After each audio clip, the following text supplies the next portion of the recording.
Welcome guys, welcome to musicstudios.co.nz. This is part 2, the studio tour of Depot Sound. Oh my God, we can't wait for you to check out the renovations. We're here with Morgan. Hey. Hey Good mate. to be here. Good to be How's here. How's it going? Not too bad. Should we do a high five now? All right. Boom. We're going to talk gear. Let's talk gear. Let's talk about the studio. Okay. Lead the way. Yeah. What makes this place special and creative? Well, it's definitely a very functional space, and I think that's kind of what has been at the heart of the design of this room and the layout when the former studio manager, Dave Rhodes, who's only recently just left, this was basically his idea to build this room. So beforehand, this used to be an office for another part of the organisation, and he basically said, nope, that's rubbish, it should be part of the studio. So this whole wall here used to be filled in, and this was all sectioned off, but now we've turned it into a new control room. So, and it's looking super awesome. I mean, I was here maybe a year ago or something like that, and so straight away before and after, it's magic. It's looking cool. Yeah. You've got paintings up on the wall and everything. It's just looking super creative. We've got a few works from, like this work over here is by actually a Māori liaison who works with us, Jermaine Reihana. Yeah. He works at Depot Art Space. We've got another work of his just behind the camera here. Yeah. One thing I'm quite fond of is this photo up here, which is taken by a local gig photographer, Connor Crawford. Oh yeah, who's the so that's a Japanese band, King Brothers. Okay. That's from a gig at Whammy Bar. Oh right, nice. But yeah, I just love the shot. I remember he did an exhibition of prints. Is he upside down? He's upside down. His feet are on the roof. That makes it even cooler. We're kind of redecorating at the moment in general, so looking forward to getting a few more pieces. Just away. This is the heart. This is it. So let's start at the front end. Okay. Cool. So we've got all our preamps on the left, basically. Yeah. So we've got 16 channels running into an Apogee Symphony over here, and then we've got another 8 channels on ADAT on like a little PreSonus sort of expansion. Okay. So the way we've got it set up is basically in the live room, 1 to 16 is hardwired into here first. So 1, 2, 3, 4, 5, 6, 7, 8, 9, 10, 11, so on and so forth. This gear is all kind of a mixture of some of it's the studio's, some of it's mine, and some of it belongs to Dave. Okay.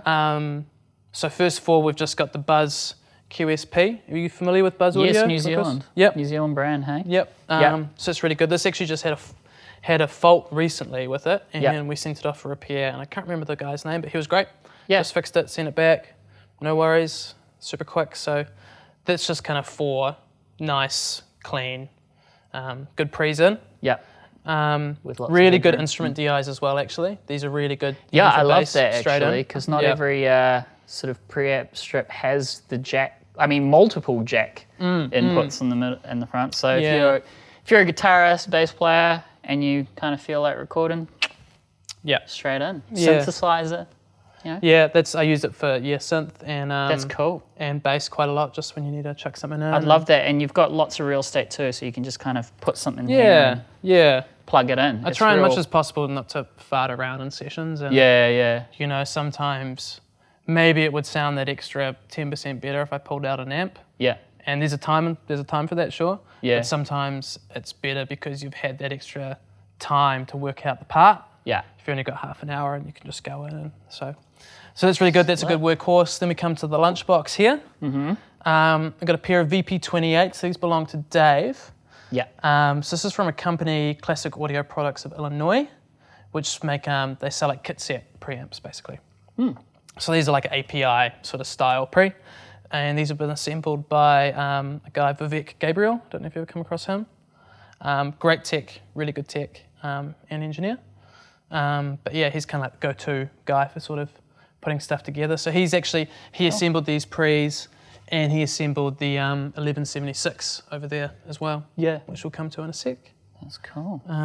You got the VP26s, which are kind of like the younger brother or the sister to the VP28. So these are great. I love these on bass DI. Still that kind of API style, I guess, sort of forward mid-range. Yeah. Great for guitars kind of thing. And then the Heart and Soul Avitas MA5s, my favourite pre's that we have. Yeah. Which is, a Neve 1073 sort of style. Nice. But so really what was that good model? Avitas MA5. Avitas MA5. Yeah. Nice. Great vocal pre. Really good. I I would use that or a 1073 without question. I wouldn't Really? worry whether I had either or. Yeah. Yeah. Nice. Yeah, so that's great. And then a Chameleon Labs. This doesn't really get used that much. Yeah. I think it has been modded to have what's known as like a Carnhill Transformers mod, which is supposedly make the Transformers more like a Neve. It's good. It's useful, and yeah, it just doesn't get used that much. I use it a lot for hi-hat actually. Okay. Just hi-hat because you're doing a drum session, you need an extra channel. And you want the EQ. You want the EQ, you can cut things out, you can... Yeah, hi-hat that makes mics always sense. get That makes a little sense. bit nasty. Yeah. So, yeah, that's our main front end there. And we've got a few other... toys here too. Floating pre's around. Yeah, we've got like a Golden Age pre. So this has had that Transformer mod. Transformer mod tube, yeah. Which actually makes a really big difference. What's above that? That's the FMR really nice compressor. Okay, cool. Which doesn't get used too much. But, use that if sometimes we do voiceover jobs. Yeah. It's good for that if you just want to get it done on the way in and not have to mess around later. Yeah. Just the main part of the studio, obviously the monitors. You've got the lovely NS10Ms Pro. Yep. Because there are different variations, isn't there? Yeah. Well, as far as I know, the 10M Pros are pretty much the same as the 10s, but they were just, I think they were made, I think it was once Yamaha realised that people wanted to use them in studios maybe. Yes. I don't know, don't quote me on this. Yeah. I'm the wrong person. But I know you can buy them for slightly cheaper than the actual NS10s, but their performance is pretty comparable. I've always wanted to ask an engineer, because the Yamaha have released the new 10s that are powered. True. Have you AB'd them at all? Or? Are you talking about the HS series? Yeah, the HS series. I haven't actually used the HS series, but my understanding is they're not supposed to be like an NS10 at all. They're completely different. Yeah. They're a modern speaker. Yeah. I don't think, maybe they've still got that classic sort of really forward mid-range hump. Yeah. But I don't think they're made to be like an NS10. I think an NS10 is its own unique sort of beast that you either love or you hate. Here's a tech tip for all the sort of non-engineers, typical, just everyday musicians. If you see a studio with 10s, Yamaha 10s, go for it, because they're designed to be, transferable for all other places, aren't they? And if you can make a mix sound good on those, it's going to sound good on pretty much anything. A lot of the sort of Sony stuff back in the day, they all had Yamahas. Yeah, so. They're the most common speaker, and they're pretty good. They cop a lot of hate these days now, I feel. They're definitely quite controversial. Yeah, they are. I think they really demonstrate that idea of knowing you're monitoring, and if you know you're monitoring, then. So they serve a role for me. We've got they're very different to the Dyne Audios. That's what I was going to say. You want to pair it with something that's completely different. We might be. It's funny. I think this monitoring setup might be changing a little bit later in the year, and these might be moving into our B studio. Okay. But I love these. I've worked on them, for the past 4 years. Yeah. And I know them really well. Mm-hmm. But the grass is always greener elsewhere, and I think I'm keen to just try something else and just see what's going on. I find they can be a little bit fatiguing sometimes, which is an issue in a tracking session in particular. And the sweet spot is quite narrow. Tweet is very directional. Yeah. But the whole monitoring in here, we've basically, we've got the NS10s, we've got the Dynes, and then we're running a DBX drive rack over here, which is sort of like it's like for tuning PAs for live gigs. Mm-hmm. And we basically took, I believe we took a readout from used SonarWorks software before. Mm-hmm. I think we did some testing with that as well as the inbuilt calibration on that. And basically between those two things, built a profile for the room. I was going to say it's that software that profiles the room, and then you kind of... Yeah. So I've actually been using it a little bit more recently, and I think it's probably technology that's going to get better over time. But that's been really good. So we've had that room correction here for a couple of years now. Yeah. And that's been a game changer. You've got the compressor standards over there, some LAs, DBX. Yeah. So 1176. We've got the warm audio LA2A basically. Nice. What's your take on warm audio? I've only really used this product here. I demoed the warm audio U87. Okay. I've demoed that. I've used the LA2A. I think they provide a really good entry into the market. Yeah. I think for their price. Yeah. Yeah, certainly very competitive. So what are you using that top one on, vocals? No, not so much vocals. I don't actually use it a lot. I don't love it. It's functional and it serves a role, and like say if I'm doing a big tracking session, bass guitar, rhythm, electric guitar, things like that. Anything that's kind of sustaining and slow, it's really good, but I don't love it on vocals. What's your favourite compressor then on? I'd definitely be the 1176. 1176, so go-to vocal chain for me would be the Avitas MA5. Yeah, which is, and then I'll run that into the 1176. That. Yeah, that's sort of the go-to. Nice. Sometimes like for rap vocals, I'll tend to go for the VP28. Okay, for rap, yeah. Yeah. Because you do a lot of rap here as well, don't you? Do a fair bit, a fair bit of hip hop. Yeah. So I like that I can really drive the input on this, and that's really good for rap vocals. But anything that's singing, bigger, slower tempo, ballady, MA5's definitely good for that. Cool. So you run that into 1176, nothing fancy. Yeah. I pretty much use the same settings. Yeah. Almost every time. Yeah. Usually attack on 3, release on 7. Yeah. And I barely even, I don't know, I'm quite superstitious. I like having things similar sorts of ways. Yeah. Whether they sound better or not, I don't know. In my head they do. So I try not to even really touch the input and output gain on it. Okay. I try and just drive it from the preamp depending on what I need. Cool. Fine tuning, of course, but more or less I keep that as is and just tweak it a little bit. Cool, nice. I love the synthesizer. I've got one myself. Is that the reissue or is that? That's the reissue, yeah. Yeah, I've got one of this myself. I adore this machine because when I was studying audio engineering, that's what they taught synthesizer on. Right, sure. That would be perfect for that. Yeah, because it's got the perfect workflow from left to right. You using this much? Yeah, a lot. Yeah, it's wicked. It's really quick to dial up a sound. Yeah. It sounds great. I wish it was poly, but it's not. That's the point. Yeah. So yeah, that gets used a lot. I mean, lead lines, bass lines, effects, risers. I use it for risers. Yeah, me too. Just the noise and. Yeah. You can do a lot of cool stuff. Eh? And bands enjoy that. It's a nice little party track when they go. That's like 80% of why I bought this machine. True. It's nice not having to muck around with samples and stuff, and you can really perform effects and things.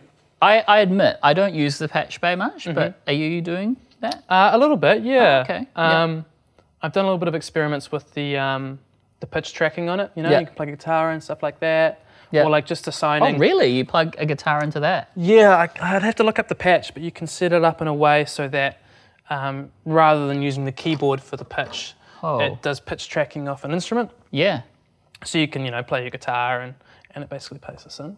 See, this is where the creativity comes in, eh? Yeah. Especially when you're pairing yourself with an engineer who knows his gear, you're the icing, aren't you? So this is the perfect icing machine. Yeah, it's a fun party trick.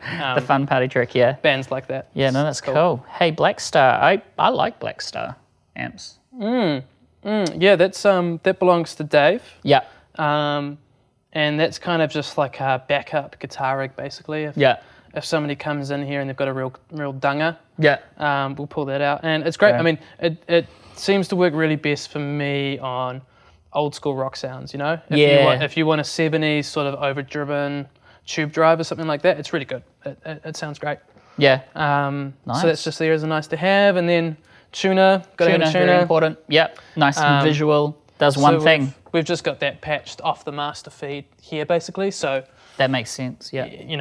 No matter what you're doing, anytime you can stop and you can tune, and it will always just pick up. No matter what you've plugged in. Cool.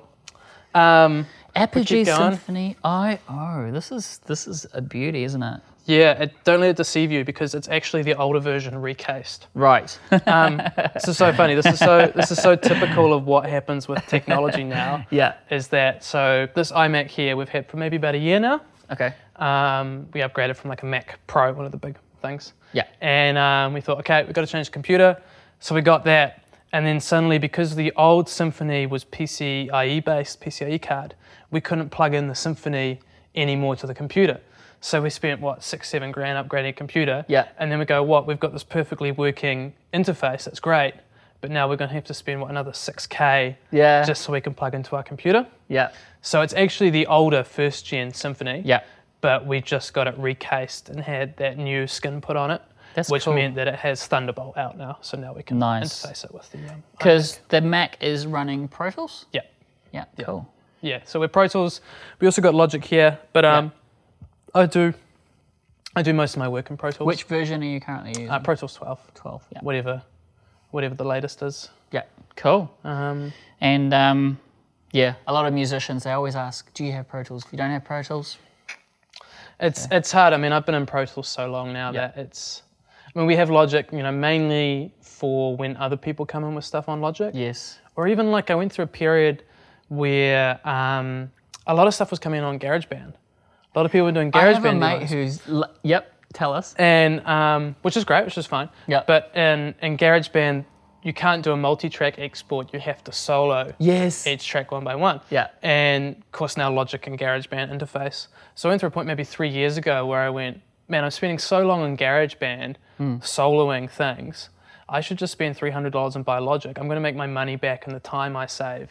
Yeah. In 2 weeks. So yeah, that's when we bought Logic for the studio, which I mean, it just, I think you have to have it now. There's so many people working in Logic, and it just means it's easy and people can send you stuff and you don't have to worry, So. Yeah. Nice. Other gear things worth pointing out. So we've got the Sans amp, the model RB1 down there, which is great, which is cool. So we've got that, and then we've also got the VT Bass DI Sans amp. Okay. Which I'm quite fond of both of these because I'll often use them on drums. Really? This one in particular I use on drums a lot. Yeah. So these are kind of, I don't know. What do you mean? I love distorting drums. Got it. I really like distorting drums, and I really like drum sounds with lots of attitude and character, and very squashed and stuff like that. So I'll use these while I'm tracking. That's so interesting. And I tend to basically set up buses off the desk, just aux channels. Yeah. And I'll feed different combinations of things to different channels, and then print those into Pro Tools as I'm tracking. Yeah. Which is not, it's something a lot of people have done before. Then you can sort of mix in how much you want. You're kind of treating it as like a tube kind of thing. Yeah. Well, it's interesting. It's nice doing it then because it's a lot more phase coherent. Yeah. I find than doing it in the box later because everything's actual electricity in real time off the board. Yeah. It's like, doing parallel compression on an SSL is always a lot more phase coherent because you're actually, point to point, the electricity is going somewhere. So I love how you've got it on an aux. That's cool. So I'll often set up, maybe overheads or some sort of front room mic, and I'll send the left channel to this and the right channel to that. Yeah. And their character, the response between them is so different that it can actually, if you do that, really widen the stereo image of the drums in quite a dramatic way if you want. Yeah. Nice. But it just depends on the session. Some bands I do that and they go, I hate it. Why are the drums so distorted, And I go, okay, I'll turn it down, I'll put it back. Yeah. But other people, you do it and they go, oh, that's amazing, that ride cymbal, I hit it, and just a case for. So it's always just trying to figure out, what do they want? Yeah.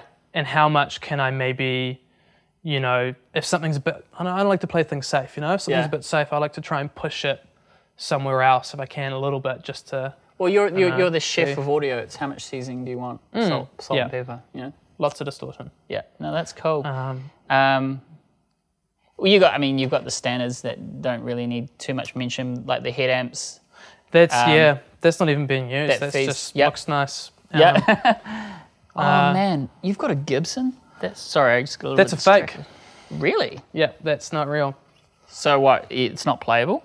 No, it works. It works, but it's a Chinese fake. Okay, does it sound good? It doesn't actually sound bad. We had the pickups redone. Had it set up and everything, and it actually records not bad. It's still a solid hunk of wood with some pickups in it. Gibsons are, I regret this. I had a Gibson and I sold it, and I totally regret it. But I always find that Gibsons are heavy guitars. They're super heavy. Yeah. I kind of regret selling my Gibson. Yeah. But no, it's good to have. You got to have a guitar around. Yeah, you got a precision bass, which is a sort of good overall bass guitar here. Yep. So, just something to work with. Tell us a little bit about the acoustics.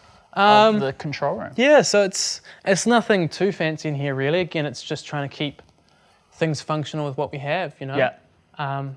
I'd love to have $10,000 to build Helmholtz resonators and stuff like that, but we don't quite have that luxury yet. So yeah, this again, Dave did most of the acoustic treatment in here. Yeah. Big props to Dave Rhodes. He did Awesome. did a lot of work setting up this place, really, that I now get to enjoy. Yeah. So I think some of these lift off, you know, and they're just, there's this one, this one it does, off. yeah. You know, just your standard sort of rock wool and a frame, really. Yeah. So I mean, as you can probably tell on these lapel mics, it's super dead in here. Yeah. Really dead. And one thing people don't actually realise is that these tiles are almost same sort of material. They're like a soft foam. So it's great we don't have to worry about the roof. We get absolutely no reflections off the roof. Yeah. You know, bass straps in the corner. Do they go right down? Probably not. They probably don't do much below 150 maybe. I don't know. But they're there. Since we've been, definitely better than not having them there. Yeah, exactly. And, since we've been running that room correction on the room, it's definitely helped. Like That's the thing. If you've got room correction software anyways, then you kind of know the flaws of what you have, and then kind of. I mean, fortunately, I've been here long enough now that I feel like my mixes generally come out when I take them out of the studio. You know, they do sound the way I want them to sound. Yeah. Can we pull up a mix? Sure. Sure. Well, you were actually sneaky and asked me to pull up one before, didn't you? Yeah, I know. Preparation. That's right. We're not going to fool anybody here. This is all prepared. Yeah. We can pull up a mix. We're going to look at briefly. Now we have to be a little bit careful there. This is unreleased. This is a sneak preview. Okay, we'll play 2 seconds worth. This is from. Just want to get an idea of sort of what you guys have been doing. Yeah. This is a band I've been working with. Really cool band. Sort of like a fusion alternative sort of rock band called Wukong the Monkey King. Yeah. They're really cool because they've got a vocalist he's of Chinese descent, but he sings in English and Mandarin. Super political. Yeah. A lot of it's about what it's like to be a migrant in New Zealand from another country, but not feeling at home in your own country, but not feeling here. And political situation in China, obviously being a little bit tense. So but it's just super cool. It's a great project for like I was talking about running Sans amps on drums. That's this whole drum sound, basically, you know. So you're just tweaking an Allen and Heath as well. Is it a digital? It does have a digital capability. It does have a FireWire out, I think. It does have converters, but we're just using it as an in and out, really, and feels a bit redundant almost. It's a bit funny. You've got to have a desk, and it's great, you know. Yeah. But half the time we're going straight pre's to Apogee, and you know. Yeah. This is sounding sick. I got a tree in the forest, money making. I shoot a light to the skies every morning. I make them search for the guns, keep on fighting. Recognize spotlight, making all my tricks. Hey, dedications to the pics taken. So that's what's going on there. It's cool. It's quite cool. hip-hop. It's kind of Gorillaz. It is a little bit, yeah. A little bit Gorillaz. It's cool. It's fun because most of their other stuff they've done, they've always they did an album they recorded in China and Beijing in 3 days while they were touring there. Yeah. Which I mastered that, and then they did another release that they recorded themselves that I did like a stem master on. And they're great you do mastering here too? Yeah, I do a little bit of mastering. Yeah. Okay, cool. I tend to be careful about what mastering I do. I don't necessarily call myself a mastering engineer, but like I do a lot of stem mastering for local electronic music, people making house, techno, stuff like that. Cool. Where they've pretty much got their mix sorted, but they still need a little bit of help, you know, monitoring and things like that. So there's one label in particular, Heat Rockers Records, that I do a lot of stuff for, which is really cool. Cool. But this is great because they've never really come into a studio before for a decent amount of time, taken their songs, put them down properly. Yeah. Well, I mean, what is probably, but it's more produced, you know. It's an opportunity so these guys, to do something. Was this a week booking, a month project? We booked in. What have we done on this? I think we did 2 days of tracking in which we did 8 songs, just like key instruments. Okay. So 4 songs per day of drums, bass, guitar. Yeah. Got the chord down, and then we've spent 2 days on overdubs so far. Okay. And we've probably got in maybe another day or so of overdubs on top of that. Yeah. And then mixing. And I think it's going to come out after that to about a 9 or 10 track album. Cool. It's exciting. So yeah, they're efficient. They're onto it, you know. Nice. And it's sounding good. It is sounding good. Yeah, I'm really happy with this. Cool. Congrats. Yeah, no, that's great. They're a great band to try out weird shit. And yeah. As an engineer, you know, that's the fun part, eh? Is if you've got awesome musicians, it just makes it super fun.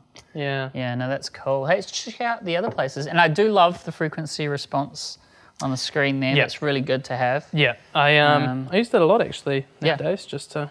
Cool. So yeah, that's the main studio there. That's the main control room. Let's continue the tour. Should we do Studio 2 or Live Room? Oh, let's do Live Room. Let's do Live Room because I still haven't seen Studio 2. Okay. And we're going to make that a surprise. That's not prepared. Please tell them. Yeah, I literally haven't seen Studio 2. So stick around for that. But here is the control room. Look at this. It was amazing. Yeah. I just love the roof. Yeah, it's cool. Yeah. It's, we were talking before about that, weren't we? Yeah, I love it. So this room was basically set up initially as a rehearsal room back in 1996, I believe. Because we're in basically this whole place is in an old council works depot, which, you know, we've got Auckland Council now. Before that, we had North Shore City Council. Yeah. But going way back before that, before North Shore City, there was the Devonport Borough Council. We had all the borough councils. And so when we had the borough council, this was the works depot, all the trucks and stuff were stored and all that sort of stuff. So once North Shore City was formed, they no longer needed this space, and this whole building was like a warehouse that was just empty, not being used. And that was when the creative director here, Linda, basically lobbied to turn it into a creative arts centre. Creative arts centre. Thank you, Linda. Yeah, thanks, Linda. She does a great job. Does a lot of great mahi for the community. So and so around about 1996, they set up these two rooms, this one here and the one we're about to go into, as rehearsal rooms, as jam rooms. Can you still book this place as rehearsal? You can't. That's cool, because I was going to ask that because I know I personally have booked this place as a rehearsal space. So that's cool that you can still do that. Yeah, you can. It's cool. It's subject on obviously recording bookings, recording and availability, obviously. So but we have a couple groups that rehearse here regularly, and I'm actually looking soon. One thing I'm wanting to do is set up sort of a mailing list for people who are interested, because what happens is that, you know, it'll get to the week of and then we know our availability, or the 2 weeks beforehand. Yeah. It's not really a space that you can book a Thursday night every week for however long. Yeah. But yeah, we want to have some sort of system where people can express their interest, and at the beginning of the week I can send out an email, say, look, here are the dates that are free, and somebody can come in and grab it. Yeah. I think just inquire with Depot Sound, obviously, or that kind of thing, but just know that it is available. Yep, it's a good room for rehearsal, air conditioning, PA, comes with a room. We've got a drum kit for hire, bass rig, vocal mics. And pretty lamps. And rugs. And fairy lights. Yes. All the usuals you'll expect. Another thing that you guys do, and I've seen you guys put up content, is live performances here. Yep. That's another cool thing that you guys do. We do. We've filmed a lot of videos here. Yeah. And done a lot of video content. Like even last week, we've had a lot of covers bands coming in to shoot promo videos. There you go. Yeah. Because we've got the capability to do the video here as well. We've got people who work for us, so it's a good space for that. And that's an interesting selling point, because I haven't heard other studios talk about that. So there you go. No, we do a lot of like show reels for bands that do corporate gigs and things like that. That makes sense. Yeah. And especially because you've got that kind of set vibe anyway. So it does look works well. Look really good. Cool. So that's the that's us. Yeah, I don't know whether you want to mic locker, if there's anything you want to see there. Oh, yeah, that's right. You've got a mic locker. Yeah, check it out. I mean, I love microphones. So, what do you got?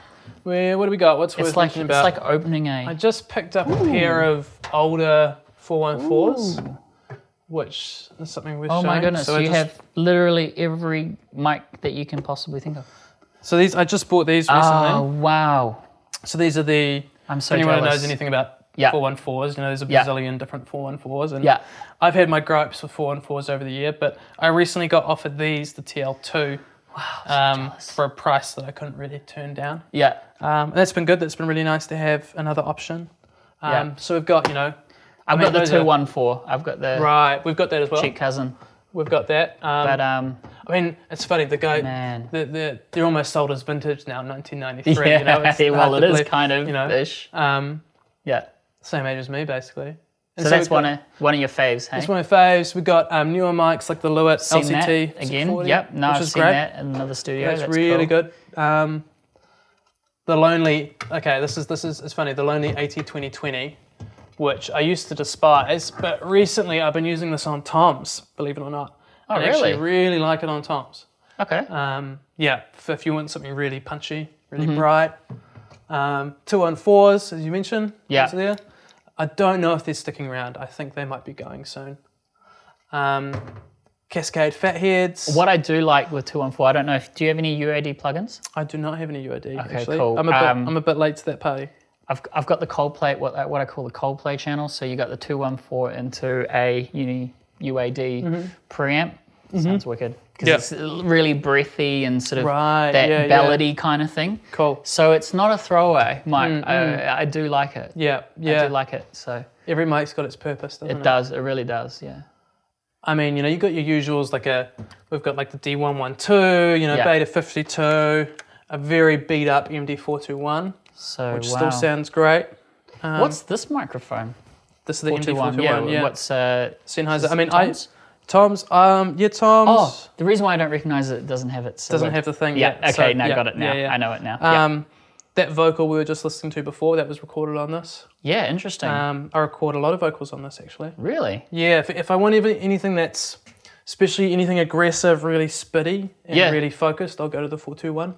Okay. And just distort the hell out of it into the 1176 on the way in. Interesting. Everything else is pretty normal. Stock stand, Cascade ribbons. This is something a little bit different, a Geffel M930. This is really nice. I don't know if you know much about Geffel. No, I don't know about Geffel. You know Neumann? Yes. So Berlin Wall, East Germany, West Germany. Okay. Neumann got split in half. Really? Yeah, so half of their processing ended up in West Germany. Okay. And the other half ended up in the Soviet Union. Interesting. What ended up in the Soviet Union became Geffel. Oh. Which is this company who still make mics and still make very Neumann sounding mics. And some say they still actually use the techniques that they were using in the 40s when Neumann himself was around, which the other company no longer does. Okay. So that's a really nice, that's actually a really good vocal mic. Yeah. Yeah, ribbons, whole dynamics, lot of 57s, whole lot of all that sort of stuff. I'm glad you have Audio Technicas because this is one of my favourite headphones. Yeah, they work. I love these headphones. Is this 50? Yeah. Yeah. Love these. And I know a lot of film guys as well that swear by it. Yeah. It's just a really nice headphone. So that's cool. That's pretty much the other things. That's a funny story actually. Notable ones. Yeah. So that's a good story. I don't know if you're familiar, but the other day I saw somebody on TradeMate selling a Rode NT2. Okay. Which I thought, okay, cool. I know the Rode NT2, and not a massive fan. I wasn't interested, but I looked at the photo, and there were some other mics in there. Okay. And I was like, hang on, is that what I think it was? And in the box is was that an AKG D202. Oh my goodness. I don't know if you're familiar with this mic. I'm not that familiar with that one, no. So it's fairly unassuming these days, but these have been slowly going up in price over the past little while. And they're, I mean, anywhere between $400 on eBay now. This poor chap, I feel a bit sorry, I didn't tell him. He didn't realise what it was worth. Right. And so he was selling all of these mics just for the price of the Rode NT2. Kidding? Yeah. Wow.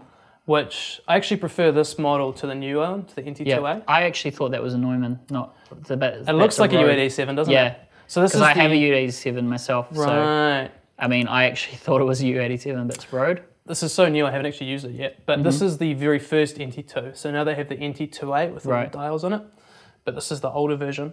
So yeah, I bought this whole thing $200. Oh my goodness. And once I saw this, I zoomed in on the auction and thought, shit, that's do it. So what are you using that on? These are really it's good. A bit of a new toy, but I've used them before. What they're really good on is horns. Cool. Horns and drum overheads. Cool. I mean, they're an interesting design because they're dual capsule. Yeah. So it's dynamic, but it's got a separate capsule for the high frequencies compared to the low frequencies, which means it's actually not prone to the proximity effect. Yeah. So you can chuck it right up on stuff and it doesn't get boomy. Yeah. But they're most well known for if you want a really dry, tight overhead sound or horns. Really good on horns. AKG 202. Yeah, so they're quite old. They're discontinued a long time ago. Yeah. So they're hard That's to find. a good find. That's a good find. Yeah. That's cool. I've only used it once. Yeah. I had a session and I thought, I'm going to try it out. And I put it on snare drum, which I'd never done. Yeah. And it sounded like shit. So, okay. So strictly horns for now. Strictly horns. So that's us in here, really. That's us in here. Yeah. Cool. Right, now for the drum roll. We'll go next door. The big reveal. This is it. This is what the renovation, this is what you've been busy with. Yeah. You ready? Here we go. Come through here. Come through to Studio 2. I've not seen this yet. Nice. This is new space in here. Love it. Oh, you have a piano. Yeah. Wicked. Working, recordable? Somewhat. A little bit honky tonk, but. Oh, I bet you. So you would open that up and record? Generally, I find it best with the lid open. Yeah. I mean, I'm a keyboard player. You've probably seen a few episodes when I'm demoing guitars, but piano. Yeah. I love this instrument, and this to me immediately speaks to me. Yeah. True. So if you're a piano player, wow, this piano is amazing. We had it tuned maybe 6 to 8 months ago. Yeah. And they actually did quite a bit of maintenance on it, but it's probably due again. Yeah. But yeah, it's good. I mean, it's just. It doesn't make it onto every session, but even just having something for writing, for producing, for people coming in, it's great, you know. Yeah, it's good to have. Got to have a piano. For a long time, it was out just past where the camera is right now in our little foyer area because we didn't actually have anywhere to put it. But now that we've built this room out, we've actually got space for it. Immediately, if like you say, if you're a guy that just kind of wants to write songs and maybe you don't have a place. Then book this one. Yeah. Got your piano. And we have pretty competitive dry hire rates for this room. Yeah. Because that's what it's set up for. It's a mix room. It's a production room. Yeah. You can literally room. Bring your laptop or something and and we'll have a space to be creative. We'll be upgrading the monitoring in here fairly soon. I'm excited by this. So that's going to be good and try and really just make it at the moment it's working well. We're just kind of figuring out the acoustics and where the sweet spot is and placement and stuff. Yeah. But I think once we get it really ironed out in a few months, it'll be a nice room to work in. I love it. Vocal booth in here. Oh my God, this is so great. So. Oh wow. Yeah. Wow. Love it. So everything's kind of built in. And this room's fully isolated, rubber feet. Yeah. Double jib. You can tell. It's properly separated from everything else. Nice. So, yeah.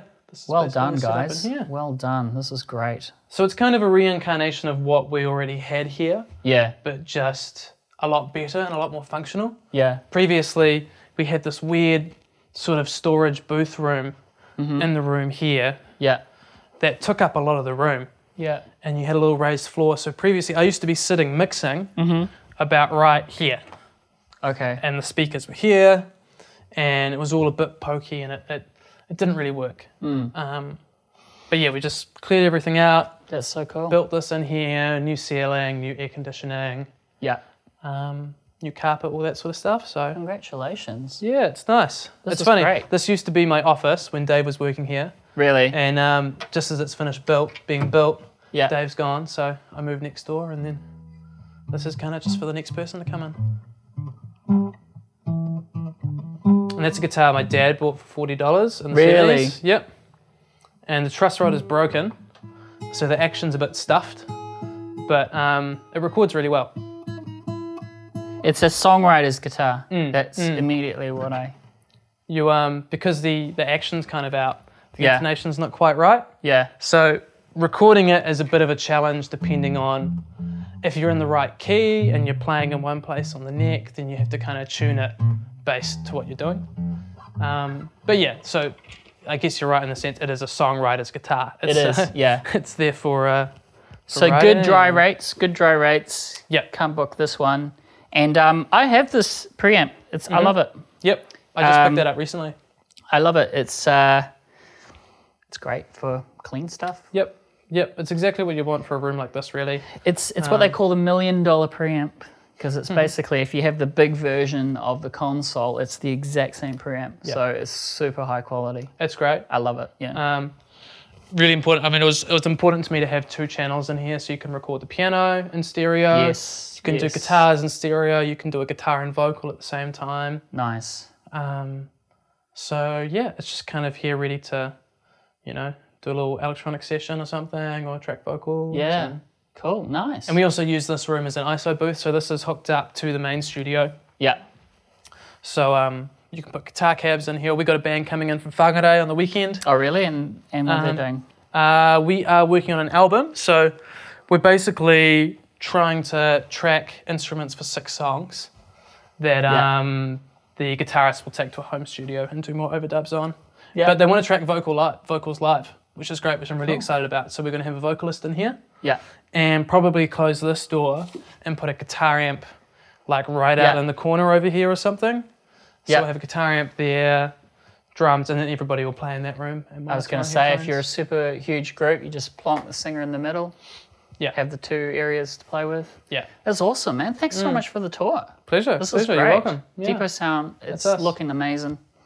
Come to Devonport by ferry, by a car. And this is a real pleasure. It's been a long time coming. Yeah, it has been. Thoroughly enjoyed it. Thank you so much. Same goes. Thanks, Morgan. Okay, cool. So this is us. Thank you very much for watching the tour. Make sure you like this video, comment below, and check out other studios at musicstudios.co.nz. And remember to stay cool and stay creative. Thanks, Morgan. Thanks, Rafi. Cool. That's right. Let's do it. Cool. Nice. Thanks, guys.